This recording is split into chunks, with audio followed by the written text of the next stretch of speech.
The Office of Inspector General is reporting their work this year could be returning billions to the Treasury.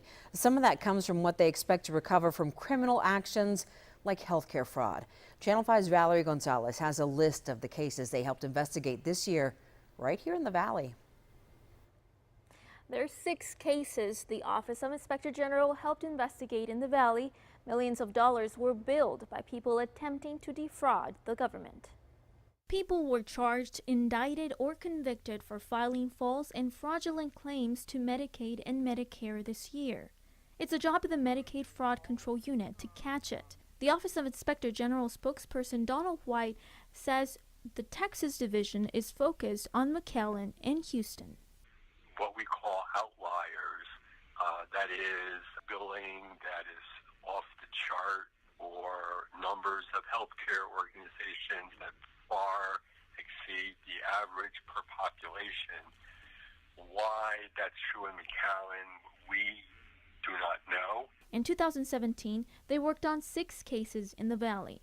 In one case, Medicaid paid out $3.1 million to Compassionate Medical Supply. It's a durable medical equipment company in Edinburgh. In another case, a lab tech and an account representative for a toxicology testing company were charged for a scheme that billed Medicare over $836,000. The federal government claims they falsified patient and doctor signatures to send urine specimens to the testing clinic. One of the most penalized cases was one where Medicaid paid out nearly $2 million. The owner of the McAllen company, Hacienda DME, and 4 co-conspirators were all sentenced in order to pay.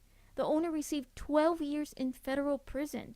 The other 4 were sentenced to serve from 6 months of home confinement to 21 months in prison.